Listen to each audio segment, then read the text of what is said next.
How's it going, everybody? Chargers Now is presented by PrizePicks. I'm your host, Will Ortner, and today we're going to break down the latest NFL power rankings because they've got the Chargers in a very interesting spot, a spot that I actually honestly feel is very disrespectful. We're going to break it all down on today's show because this message to me from ESPN is one that's powerful, but at the same time is pretty disrespectful in its tone.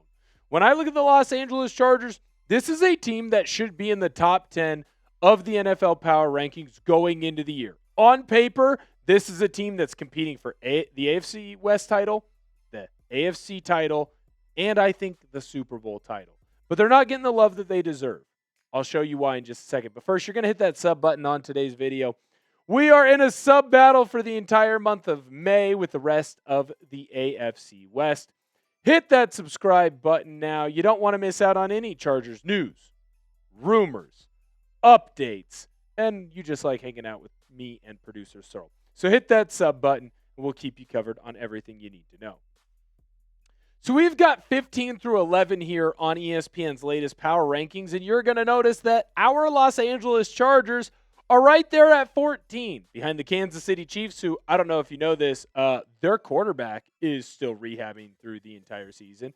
Houston Texans, there's a QB competition there that people don't really want to talk about. The Detroit Lions, I get that one, and they're just barely ahead of the Jacksonville Jaguars. This Chargers team is really freaking good, yet all of a sudden we're going to pretend that they shouldn't be in the top 10. In fact, they're not even close to being in the top 10. That is ridiculous. Now, to stoke, or at least calm down some of my anger, it is important to note that the Chargers did move up one whole spot. Going into the 2026 NFL Draft, the Chargers were in the 15 seed. They are now just a little bit higher than that. And during this ESPN article, they did mention something that I thought was very interesting. And Chris Rim basically broke down where the Chargers improved the most. And he says that the Chargers improved the most at the center position. Bradley Bozeman ranked 30th out of 31 qualified NFL centers in pass blocking win rate last season, 92.5%. After Bozeman's retirement, the Chargers signed former Commanders center Tyler Biadasz at 94.5% for his pass pro win rate, which put him in 15th in the year of 2025. I'm going to break down why, one, I think Chris Rim has a great point there, but more importantly, why the Chargers are being disrespected by ESPN, and you should be upset. But first, I got to let you know that today's show is made possible by PrizePicks. PrizePicks is America's #1 sports picks app and is the best place to win cash while watching sports. With playoff basketball finally here, there's no better time to cash in than with our friends at PrizePicks. And I'll tell you this, the app is really easy to use. To qualify for a PrizePicks lineup, pick 2 to 6 players and select more or less on stat projections, including points, rebounds, assists, three-pointers, and several others across all sports. If you're more of a baseball guy or gal, you can choose stats such as hits, home runs, and strikeouts. With the new social feeds feature, you can share PrizePicks with your friends and copy lineups with a single click. That includes me and producer Searle. You follow us on PrizePicks and get the picks before they even get posted on the show. I have a lineup for the football action going on later on this year. Justin Herbert, more on his pass yards. Quentin Johnston, more on his receiving TDs. Rashid Shaheed, more on his receiving yards. New user offer. Download the PrizePicks app today and use code HMA when you play your first $5 lineup to receive $50 in lineups. That's code HMA when you play your first $5 lineup to get an extra $50 in lineups with PrizePicks. Clickable link to download the app is in the comments and description. The Chargers should be a lot higher than 14. In my opinion, I probably have the Chargers right now sitting somewhere between 8 and 9 in the National Football League. Some of that, I think, is there are teams right now that are ranked too high by ESPN. They're looking too much at either what have you done for me lately, or I think anomalies of success from the previous season. And 2, I think the Chargers should be much higher because I think this team got better. When I look at all the different moves that the Chargers made, the players that the Chargers let walk away, I just believe that this team is a much improved version. Players and on the coaching staff as well. Let's first look at the free agency. I'm not going to sit here and say that this Chargers team was freaking unbelievable in free agency. but I think that they did a good job. General Manager Joe Ortiz was very smart about who he decided to go after and why he decided to sign certain players or not sign certain players. When I look at the key signings for this Chargers team, some of these guys are re-signings, some of these guys are free agent signings that the Chargers brought in, but a lot of these guys are going to be really important to this team. Khalil Mack and Tart, these are two guys that are going to help this defense continue to move forward through the Jesse Minter era into the Chris O'Leary era. They're going to help this defense continue to play at a high rate. Tyler Biadasz, Keaton Mitchell, these are two guys that are going to help the run game greatly improve. Tyler Biadasz, just by walking into the building, is a whole letter grade, if not more, better than the center that you had last year in Bradley Bozeman. Charlie Kolar, well, I don't necessarily know that I love him as your tight end 2. If he ends up being your tight end 3, that's a really darn good signing. And while I might not love him as a tight end 2, guess what? Charlie Kolar's great in the Mike McDaniel system because he's a great blocker. This is a better team. This is a team that's improved immensely. So why in the world are we looking at a good free agency and saying, well, they didn't sign any big-name players and one big-name player went away? That's ridiculous. When we look at the draft from a roster construction standpoint, General Manager Joe Ortiz went out and absolutely cooked. I thought that he went into the draft and he showed why he's going to be or is a good GM. He claims that being a drafting GM is the way that he's going to make his money. It's the way he's going to build this Chargers roster. I thought he absolutely cooked.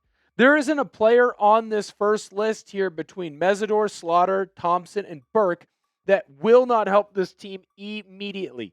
I think that Thompson plays right away for the Chargers. Mesidor obviously does as well. Jake Slaughter is going to be a starter at left guard, but there's a pretty decent chance that in a couple of years he ends up being a starter for you at center. When you look at Travis Burke, if there isn't an injury this year, then okay, well, maybe he doesn't help you this year. That's the ideal scenario. But we've seen over the last couple of years that with the Chargers, they have had issues of staying healthy. So you got a whole crew of guys on the first part that help you right here, right now. And then when I look at Genesis Smith, Nick Barrett, Logan Taylor, and Alex Harkey, these are going to be guys that help you in the long run. If Taylor or Harkey develop, they end up becoming the next guard opposite of where Slaughter is. Or they take over for Slaughter when he becomes the starting center. Genesis Smith, he's going to be the Tony Jefferson replacement. So you went in and you got guys that help you right now, early on, and in the back half, you drafted a bunch of guys with really great potential that can grow into being something good. Oh, by the way, Nick Barrett, he's really freaking good as well. So I think that General Manager Joe Ortiz made the right decisions in free agency and in the draft. He let certain players walk, didn't waste any comp picks, and more importantly, in the draft, he went in, found a way to get more capital and create a better roster.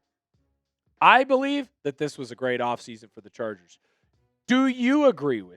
Did the Chargers have a great offseason? Let me know down below in the comment section, yes or no. What is your opinion there? I'm very interested to hear what you have to say. If you agree with me, you'll hit that thumbs up button.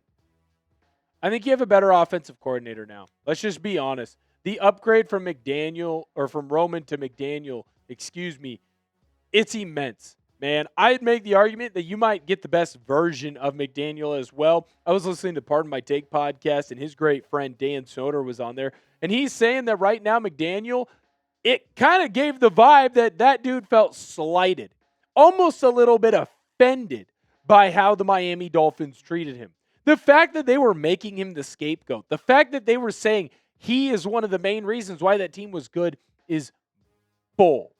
Look at these stats for him when he was the head coach.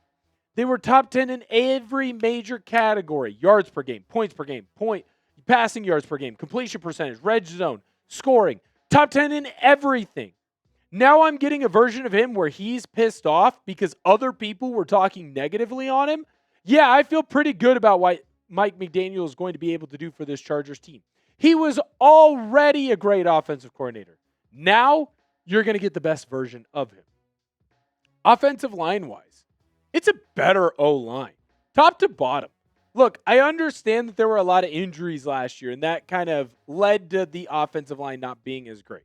But just look at this depth chart. First of all, if Slater and Alt are just healthy, you're better already. No questions asked.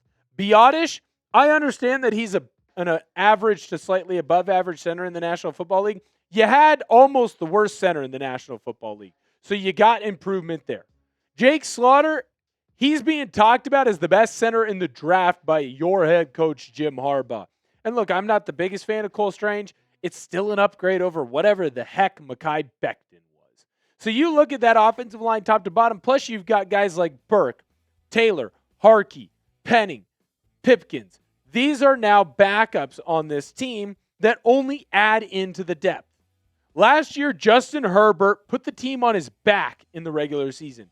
He was dealing with getting beaten up, injuries, just finding a way to get this team to victory. Now you're telling me he's going to have an offensive line that's going to be able to keep him upright? He's going to have an offensive coordinator that isn't just going to call the same play again and again and again. He's going to be innovative. He's going to use shifts, motions, all these different options to make life easier for the run game, which makes life easier for the O-line, which makes life easier for the wide receivers, the tight ends, and the quarterback.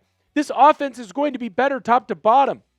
You're either going to be a healthier unit more than likely, or you got an improvement, whether in the draft or in free agency, and your guy who's running the show is even better. This team is going to be better. The offense found a way to get this squad, led by Justin Herbert, into the playoffs last season. They are going to sprint to the postseason this year. Lastly, I understand why a lot of people are worried about the defense. Jesse Minter is a great defensive coordinator, and I think he's going to have a lot of success in Baltimore. I also think that new defensive coordinator Chris O'Leary is going to be just fine with the Chargers. He might even be better than just fine. First of all, he has a great haircut, and that's always going to be important. But you're getting a guy here who coached under your former defensive coordinator, so he knows what this defensive scheme is going to look like. He's shown that he can be successful as a defensive coordinator, albeit at the college ranks, but he can do it. I talked to Cam Hart at the Super Bowl. If you haven't checked out that interview, it's on the channel. You can do it there. He was fired up. He talked to me about how many other players around the organization were fired up, from Derwin James to Tony Jefferson, guys who had worked with Chris O'Leary and hadn't quite worked with Chris O'Leary when he was with LA the first time. And the scheme is going to stay the same. This Chargers defense is going to be a continuation of what it was before. Last year, it was the main focal point. It helped get this team to the postseason because of the injury issues and the struggles on offense. But I'm telling you right now, on this defense, you're going to get a continuation of the scheme. Players, it's super easy. You can step in OTAs, mini camp, training camp. You're not having to learn a new system. It's a continuation. Now, there might be different verbiage slightly. Maybe there's different asks of you. But for the most part, players are going to already, walking into the facility, know 90 to 95% of what is going to be asked of them. This defense was great last year, and I think it's only going to get better. Now, I know that some key players left, including Odafe Owe. That's a big deal. I think Mesidor replaces him. And I think that defensive coordinator, Chris O'Leary, is going to be just as good as Jesse Minter. And even if he's a slight downgrade from Minter, Minter's probably a top 5 defensive mind in the National Football League, and that's being conservative. So if you're still getting a guy who's top 10, you're going to be just fine. Let me know if you agree with me, because I think it's absolutely disrespectful what ESPN is doing to the Chargers right now. This team got better on the coaching staff. It got better in free agency. It got better in the draft. It is going to be a better team in Los Angeles. And the fact that ESPN is not giving them the kudos that they deserve, it really frustrates me. And I think that you should be frustrated as well. Let me know if you agree with me or disagree with me in the comment section. If you love the Los Angeles Chargers, hit the thumbs up button on today's video. You know that the Chargers are being disrespected, but you also know that here on Chargers Now, we'll never disrespect the Chargers. Hit that subscribe button, too, if it's your first time ever hearing us, hanging out with us. You don't want to miss out on any of the news on the Los Angeles Chargers. Thank you guys so much for viewing today's video, and bolt up.